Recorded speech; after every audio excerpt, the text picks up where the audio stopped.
Portuguese কবরস্থানে পাওয়া যায় সোনা রূপা। চট্টগ্রামের সর্বপ্রথম কবরস্থান ১৬ শহরের পর্তুগিজ কবরস্থান বা খ্রিস্টান কবরস্থান। এই কবরস্থানে গেলেই পাওয়া যায় সোনা রূপা সহ দামি দামি সব জিনিসপত্র। লোকমুখে শোনা যায় বেশ কয়েক বছর আগে এখানে এমন দামি সব জিনিসপত্র পাওয়া গেছে। আসলে কি স্বর্ণমুদ্রা পাওয়া যায় এই কবরস্থানে?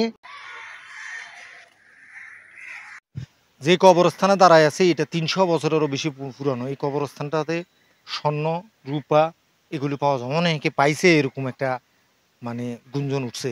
এই কবরস্থান আমার পিছনে যেগুলি দেখতে পাচ্ছেন এগুলি সব খ্রিস্টানদের কবরস্থান। এই কবরস্থানটা পর্তুগিজদের কবরস্থান নামে সুপরিচিত। এটা চট্টগ্রামের সর্বপ্রথম কবরস্থান।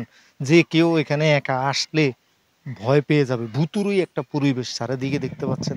এক একটা কবরস্থান ৩০০ থেকে ৪০০ বছরের পুরানো। এই যে আমার সামনে যে কবরস্থানটা দেখতে পাচ্ছেন এটা একটু ১ মিনিট দেখায়। অনেকের সাথে আসলে কথা বলেছিলাম। এই যে দেখেন এই কবরস্থানটা তার নাম চার্লস ক্রোফিটস। তার সে মারা গেছিল ৪২ বছর বয়সে মারা গেছিল সে। ডাইট 12/9/1786। দেখতেছেন এটাই তার কবরস্থান। মানে কয়েকশো বছরেরও বেশি পুরানো। চট্টগ্রাম শহরের পাঁচলাইশ থানাধীন ১৬ শহর রেল স্টেশনের পথ ধরে ১০ মিনিট হাঁটলেই দেখা যাবে এই প্রাচীন সমাধি। এটি ১৬০০ সালের শেষের দিকে ১৭০০ সালের শুরুতে স্থাপন করা হয়। এখানে ৩০০ বা ৩৫০ বছরের পুরনো কবর রয়েছে, আর এসব কবর সব তৎকালীন ব্রিটিশ খ্রিস্টানদের। তবে এইখানে সোনারূপা পাওয়া যায় কিনা এই ব্যাপারে অনেক বক্তব্য আছে স্থানীয় এলাকাবাসীদের মনে। আসলে বিষয়টা হলো স্বর্ণগয়না বলতে তাদের মৃত্যুর সময় যা থাকতো, অর্থাৎ তাদের কাছে স্বর্ণ থাকলে, রূপা থাকলে, গলায় চেন টেন যা থাকতো এগুলি সহকারে আসলে তাদেরকে কবর দেওয়া হতো। এই যে দেখতে পাচ্ছেন একটা বড়, এইগুলি বড়, আবার এগুলি ছোট, এগুলি পাতাইল্লা লম্বা। থেকে লম্বাভাবে তাদেরকে কবর দেওয়া হয়েছে নাকি ফাটাইল্লাভাবে তাদেরকে কবর দেওয়া হয়েছে এই যে বিষয়টা কিন্তু জানি না। কয়েকজন এলাকাবাসী বলেছেন বিশেষ করে তখনকার সময় যাদের সমাধি দেওয়া হতো তাদের সঙ্গে সোনা রূপা সহ দামি দামি সব অলংকার তাদের সাথে দিয়ে দাফন করা হতো। হয়তো সেই সোনা রূপা কেউ পেয়ে থাকলে থাকতে পারে। এছাড়াও এখানকার পরিবেশ অনেকটাই ভুতুড়ে। চারিদিকে সব উঁচু উঁচু গাছপালা আর প্রাচীন সব সমাধি স্থলগুলোই মূলত ভয়ের কারণ। এই স্থাপনাগুলো এখনও দেখাশোনা করে খ্রিস্টানরা। কয়েক বছর পর পর এখানে উৎসব করা হয় বলেও জানিয়েছেন তারা। এই সমাধি দেখাশোনা করার জন্য একজন নিরাপত্তা প্রহরী আছে বলেও জানা যায়। খ্রিস্টানের কবরস্থান তো এটা অনেক আগের, আমাদের বাপদাদার আমলের আগে থেকে, ব্রিটিশ আমলের। এরপর আমরা দেখতেছি অনেক শুনছি আগে এখানে এরা মরলে বক্সে অনেক কিছু দেওয়া যাইতো। এখন তো জানি না কিছু দেয় না এখন। এই পরিমাণ আমরা এখন আছি। আবার আমাদের মুরব্বীরা যারা আছে এরা জানতে পারে পুরোপুরি।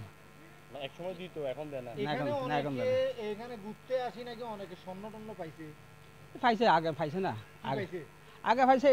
এটা কি পাইছে যারা করছে এরা জানো আমরা না, এগুলো তো আমরা এখন দেখিও না, জানিও না, আমরা শুনছি, এটা শোনার কথা আর কি। স্বর্ণ পাইছে এটা স্বর্ণ পাইলে পাইতে পারে, যখন এরা আগে দিচ্ছে তখন পাইতে পারে। মানে স্বর্ণটা আসতো কোথায়? মানে খ্রিস্টান থেকে যখন কবর দেওয়া হইতো তখন তাদের সাথে স্বর্ণ রূপাগুলো তাদের গলায় চেন টেন থাকে, ওইটা সহ কবর দিতে। এটা সহ দিয়ে একটু বলেন তো বিস্তারিত। এটা সহ দিয়ে দিত মনে হয়। কিরকম এটা?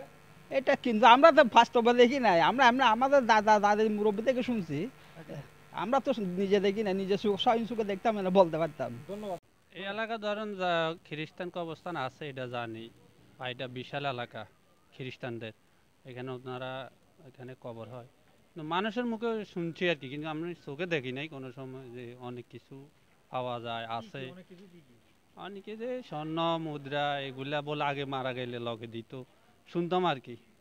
মানুষে বলে যে এরকম শুনি আর কি, কিন্তু কোনো সময় না আমি চোখে দেখি নাই এটা। কয়েকজন পাইছে এই এলাকা না, এরকম কিন্তু বক্তব্য আমরা দেখছি। না আমি এটা দেখি নাই, না আমি দেখিও নাই শুনিও নাই। এরকম এনে বলা বলি করে যে এটা শুনছি আর কি, একজনকে একজনে বলে। আচ্ছা, মানুষ আসে এখানে ভিডিও টিডিও ছবি টবি তুলে? না ওইটা দেখি নাই কোনো সময়। কেউ আসে ভিডিও টিডিও করে নিয়ে যায় না? এটা ওরা আসলে মারা গেলে ওরা ভিডিও করে আর কি, ওরা আসে ভিডিও করে দেখে যায়, আসা যাওয়া করে, ওদের অনুষ্ঠান হয়।